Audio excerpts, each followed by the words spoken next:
human being. Ito po ay hindi po sa akin human being. Bilang babae, ngayon po ay International Women's Month, National Women's Month. Women's Month po ang buwan ng Marso. Diba?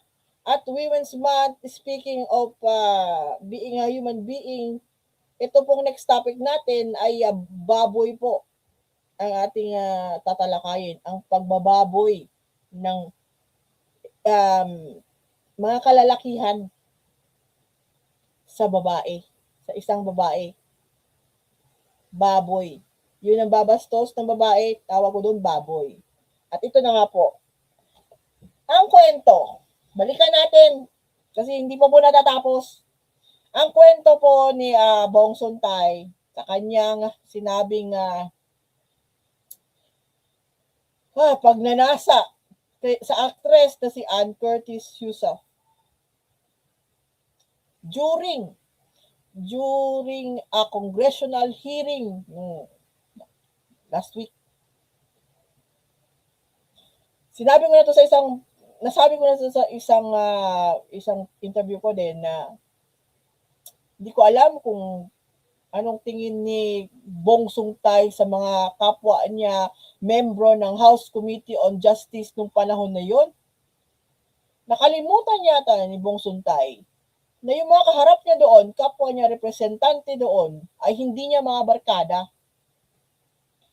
Yung kanyang pinupush na conversation at narrative ay sa level lang po yun ng mga kabarkadahan. Kayo-kayo lang po. Kung talagang close na close mo yung mga kainuman mo, kabarkada mo, pwede yung ganun kayo mag-istorya. Pwede yung ganun na level na kamanyakan ninyo within your group. Pwede nyo yun. Magmanyak-manyak kayo. Mag-story-story kayo mga manyak-manyak ninyo doon na sa grupo ninyo. Pero to say it in front of the Philippines, live stream po yon. Naka-live stream po sa buong Pilipinas yung hearing na yon ng House Committee on Justice na tinatalakay po ang impeachment complaint laban kay Sara Duterte. Nanonood ako noon.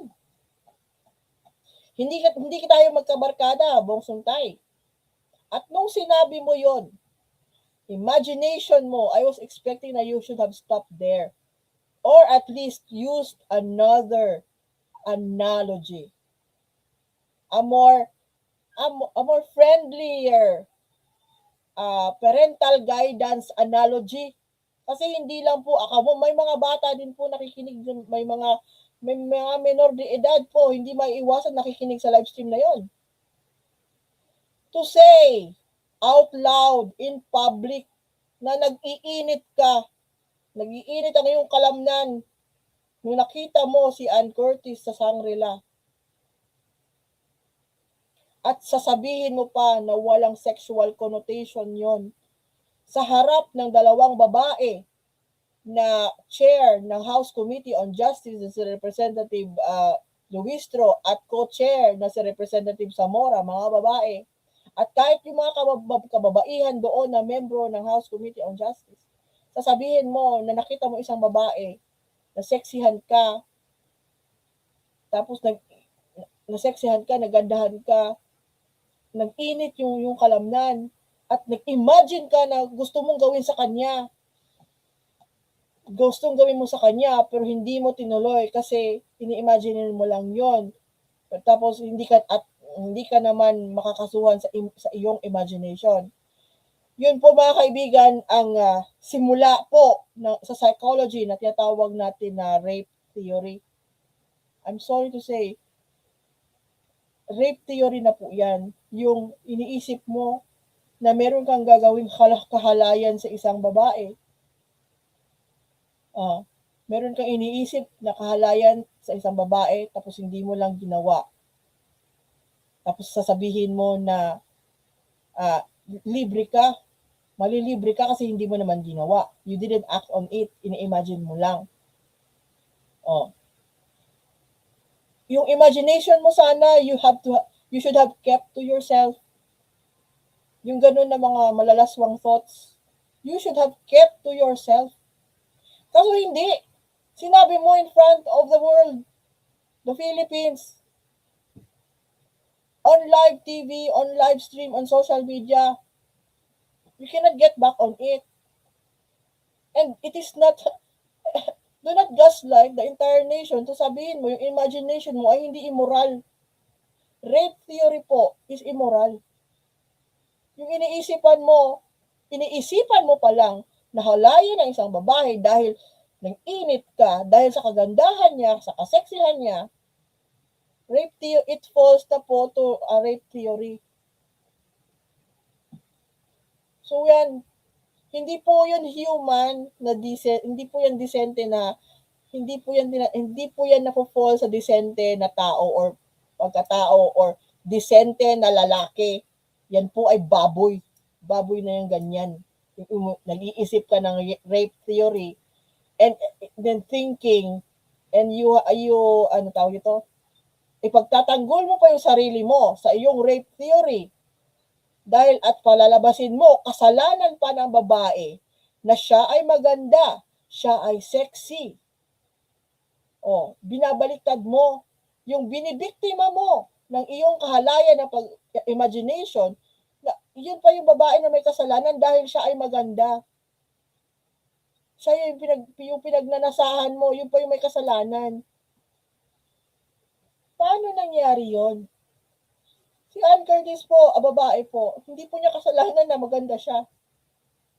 Hindi po niya kasalanan na sexy siya. At ang trabaho po niya, alam po natin, nasa entertainment industry. Sa lahat-lahat po, syempre, meron po sila kailangan i-maintain. Kasi yan po yung kanyang bread and butter. Kasi, bread and butter po niya. Alam po natin siya na sexy siya. At siya po ay na-feature sa mga glossy magazines, sa mga sexy magazines. At nakita po natin siya nagdanamit ng mga sexy kasi nga yun po yun. Pero yun po ay kanyang trabaho. At yun yung kinakitaan niya. We respect that. Diba? At least siya meron siyang may control siya sa anong kanyang gagawin sa kanyang katawan. Diba? To make someone feel na yung kanilang work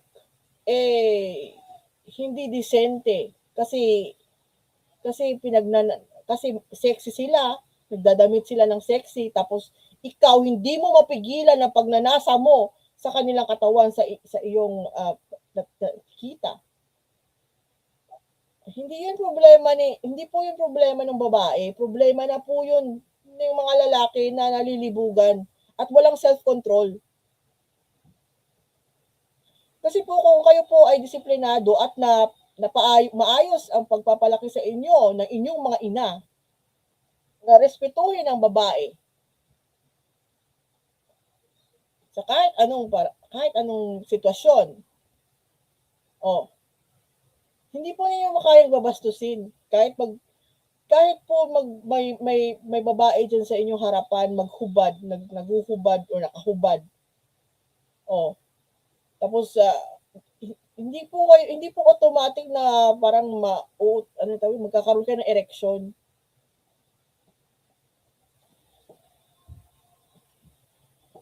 Imagine, yung nanay nyo, makita nyo yung mga lalaki ha, this is a feminist standpoint na, yung mga lalaki, imagine niyo yung mga saan ba kayo nang galing mga lalaki, mga male species? Saan ba kayo nang galing? Paano kayo nabuo? Saan nung mga first few months sa buhay ninyo, saan kayo tumira? Di ba sa loob ng babae? Niluwal kayo ng isang babae, mga lalaki ha? Mga lalaki dito ha?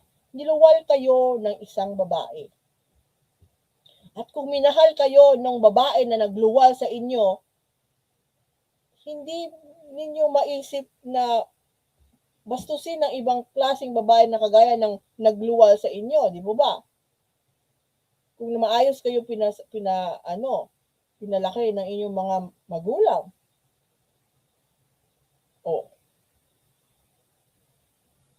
Hindi kasalanan ni Ann Curtis na maganda siya. Yes po, maganda po talaga siya at maano ang katawan.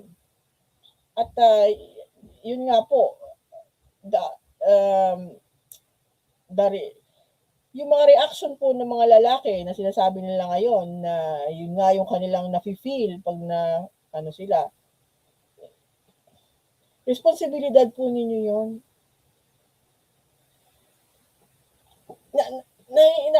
Natatawa talaga ako kasi ba't ganun? Alam po nilang mali si Bong Suntay no mga panahon na sinabi niya yan. Pero dinidepensahan po si Bong Suntay ng mga kagaya ni Attorney Ferdinand Topacio, yung mga identified po na social media influencers sa mga Duterte na kagaya ni Sasot at saka ni Joey De Vibre. Ang pinapalabas nila kasalanan ni Ann Curtis na nagtrabaho siya bilang actress. At nagtatrabaho siya nagdadamit siya ng mga sexy. Kasalanan ni Ann Curtis. At may free pass. May free pass ang mga kagaya nila Jay Solsa, nila Ferdinand Topacio at Bong Suntay na mag-imagine ng kahalayan sa mga klase ng babae, sa mga kagaya ng babae ni Ann Curtis dahil sa trabaho nila. Entitled. Pinapalabas nila na entitled po ang mga kalalakihan na kagaya nila na sa kanilang horniness, sa kanilang libog. Entitled sila sa kanilang libog kung yung babae na kanilang pinagnanasaan, gano'n naman ang gano'n ang trabaho. Naging kasalanan ba ngayon ni Ann Curtis kung bakit kung bakit nasabi ni Bong Suntay doon sa hearing na siya po ay nag-iinit nung nakita niya si Ann Curtis doon sa Shangri-La. Kasalanan pa ni Ann Curtis. Yun po ang mensahe ng mga nagdedepensa kay Representative Bong Suntay ng Quezon City 4th District. Ewan ko kung natutubuan ba ng mga iyanong nahiya yung mga bumoto sa kanya. I know na yung lamang lang po ni Bong Suntay sa kanyang katunggali noong nakalipas na eleksyon around 200 votes. If I'm not mistaken, 200 plus votes. Yun lang po yung ligas ni Bong Suntay doon sa katunggali niya na representative din na si Rilio. I think that is yung kanyang kalaban doon nung 2025 midterms. 200 lang po yung ligas nila, yung agwat ng kanilang votes. So, yun. Alam po natin ngayon na madami na pong nagalit at madami na pong nagsampa ng kaso laban kay Congressman Bong Suntay. Pati po yung natatawa po kami kasi pinasusubaybayan ko po to siya na issue. At sa mga hindi updated, lumabas po si Suntay sa isang interview sa I think Billionaire Channel, yes. At doon sinabi niya, pinagyabang niya din doon po na nung tinanong siya ng isang host na ano daw po ang reaction ng kanyang mga asawa or mga kaibigan sa kanyang sinabi doon sa house about kay Ann Curtis. At ang kanyang sinabi doon sa interview, tumawa lang daw ang kanyang asawang si Sheila Guevara Suntay. So, tumawa lang daw po. At yung sinabi yung kanyang mga friends, yung gano'n. Wala, tawa-tawa lang. Naglabas po ang kanyang mismong asawa ng statement na hindi po tugma sa sinasabi ni Bong Suntay na tinawanan lang niya ang sinabi ng asawang kabastusan laban sa aktres. At siya po mismo, yung babae, nanghingi po ng paumanhin at dispensa kaya Ann Curtis. Yung asawa na po ang nanghingi na kapani-paniwalang at I think kapani-paniwala at sinserong paghihingi ng apology. Yung asawa ni Bong Suntay. Pero si Bong Suntay po, hindi po. hindi yung apology po ni Bong Suntay no. Hindi po sincero at yun po ang nakita din ni Ann Curtis nung naglabas na po si Ann Curtis ng kanyang saloobin regarding sa issue, hindi po ina-accept ni Ann Curtis ang apology ni Bong Suntay sa ginawa niya. At ngayon si Bong Suntay po nakaharap ng ethics complaint sa House of Representatives at kung ano-ano pa mga kaso dahil lang sa kanyang hindi niya napigilan na pagsisiwalat ng kanyang lustful thoughts sa isang babae who happens to be an actress na ngayon ay inaatake po ng mga Duterte Sokmed influencers dahil sa pagiging maganda, magiging successful na tao sa craft niya, sa larangan ng kanyang sa industriya ng show business. Siya po ay naatake ngayon sa kanyang pagkatao, sa kanyang trabaho. Kasi po, entitled daw po ang mga baboy na kagaya nitong mga Duterte supporters na entitled sila sa kanilang lustful thoughts, ay sa kanilang imagination kung anong gagawin nila sa isang babae na nakikita nilang maganda at pagnanasaan nila. Entitled daw sila ng gano'n. Entitled sila sa rape theory na iniisip nila sa kanilang mga brains, sa kanilang imagination. Kahit hindi naman daw nila yon ginagawan ng action.